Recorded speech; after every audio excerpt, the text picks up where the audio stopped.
سیرت حضرت ابوبکر صدیق رضی اللہ تعالی عنہ، قسط نمبر 7، دین اسلام کی تبلیغ۔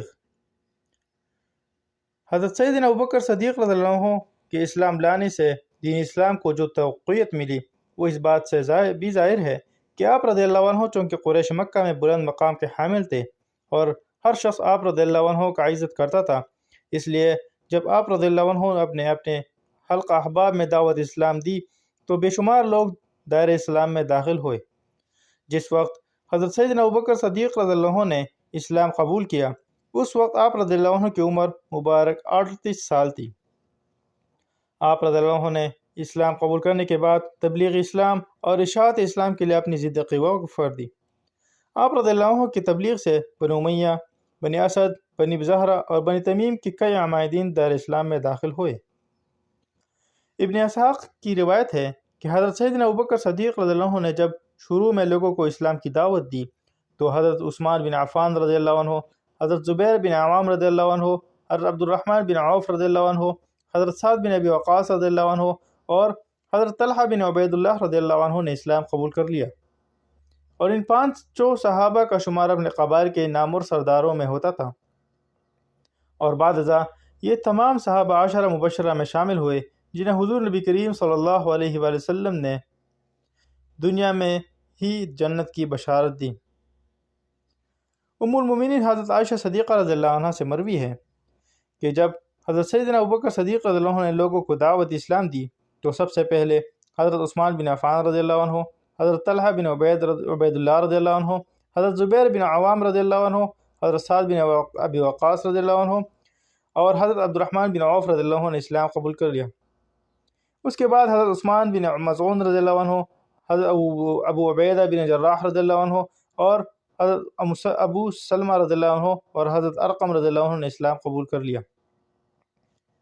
حضرت سیدنا ابوبکر صدیق رضی اللہ عنہ نے اپنے گھر کے صحن میں ایک چھوٹی سی مسجد بنا رکھی تھی جہاں ابتدائی اسلام میں آپ رضی اللہ عنہ نماز ادا کرتے اور قرآن مجید کی تلاوت فرماتے تھے۔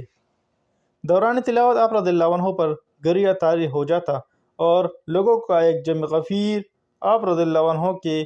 تلاوت سننے کے لیے اکٹھا ہو جاتا۔ یہ حضرت سیدنا ابوبکر صدیق رضی اللہ عنہ کی پرسوز تلاوت کا ہی اثر تھا کہ بے شمار لوگ دائر اسلام میں داخل ہوئے۔ حضرت سیدنا ابوبکر صدیق رضی اللہ عنہ نے بہت سے غلاموں کو بھاری معاوضہ دے کر آزاد کروایا۔ آپ رضی اللہ عنہ نے اس مشکل وقت میں اپنے مسلمان بھائیوں کی مالی امداد بھی فرمائی۔ حضرت سیدنا ابوبکر صدیق رضی اللہ عنہ نے ابتدائی اسلام میں 7 ایسے غلام جنہیں اسلام قبول کرنے کی وجہ سے تشدد کا نشانہ بنایا جاتا تھا بھاری معاوضہ دے کر خریدا اور آزاد کر دیا۔ ان غلاموں میں حضرت سیدنا بلال رضی اللہ عنہ، حضرت عامر بن فہیرہ رضی اللہ عنہ جیسے جلیل القدر صحابہ بھی شامل تھے۔ حضرت سیدنا ابوبکر صدیق رضی اللہ عنہ کی شان میں اللہ عز و جل نے سورہ بقرہ میں ارشاد فرمایا، ترجمہ: جو لوگ اللہ تعالیٰ کی راہ میں اپنا مال خرچ کرتے ہیں وہ مال خرچ کرنے میں کبھی تو پوشیدہ رہتے ہیں اور کبھی ان کا اظہار ہو جاتا ہے، بس ایسے نیک بندوں کے لیے ان کے خدا کی طرف سے ان کے لیے بہت بڑا اجر اور ثواب ہے۔ حضور نبی کریم صلی اللہ علیہ وآلہ وسلم نے حضرت سیدنا ابوبکر صدیق رضی اللہ عنہ کے بارے میں فرمایا، مجھے جس قدر نفع حضرت سیدنا ابوبکر صدیق رضی اللہ عنہ کے مال سے پہنچا ہے اتنا کسی اور کے مال سے نہیں پہنچا۔ حضرت سیدنا ابوبکر صدیق رضی اللہ عنہ نے جب حضور نبی کریم صلی اللہ علیہ وآلہ وسلم کا یہ فرمان سنا تو آپ رضی اللہ عنہ رو دیے اور عرض کیا، یا رسول اللہ صلی اللہ علیہ وآلہ وسلم، میری ذات، میرا مال و متاع سب آپ صلی اللہ علیہ وآلہ وسلم کے لیے ہی تو ہے۔ حضرت سیدنا ابوبکر صدیق رضی اللہ عنہ نے اللہ عز و جل کے خوشنودی حاصل کرنے کے لیے بے شمار کارنامے سر انجام دیے جو تاریخ اسلامی میں سنہرے الحروف میں درج ہیں۔ اللہ عز و جل نے بھی آپ رضی اللہ عنہ پر بے شمار احسانات فرمائے اور آپ رضی اللہ عنہ کو یا رغار جیسے بلند پایت مرتبے سے نوازا۔ حضرت سیدنا ابوبکر صدیق رضی اللہ عنہ بھی اللہ عز و جل کا ہم وقت شکر ادا کرتے رہتے کہ اللہ عز و جل نے انہیں اس نعمت عظمہ سے سرفراز فرمایا۔ آپ رضی اللہ عنہ کی وہ دعا جو آپ رضی اللہ عنہ شکرانے کے طور پر اللہ عز و جل کے حضور مانگا کرتے تھے، اللہ عز و جل نے اس کا ذکر قرآن پاک کی سورہ احقاف میں یوں فرمایا، اے میرے رب، تو مجھے اس عمل کی توفیق عطا فرما کہ میں تیری نوازشوں اور نعمتوں کا جو تو نے اپنے فضل سے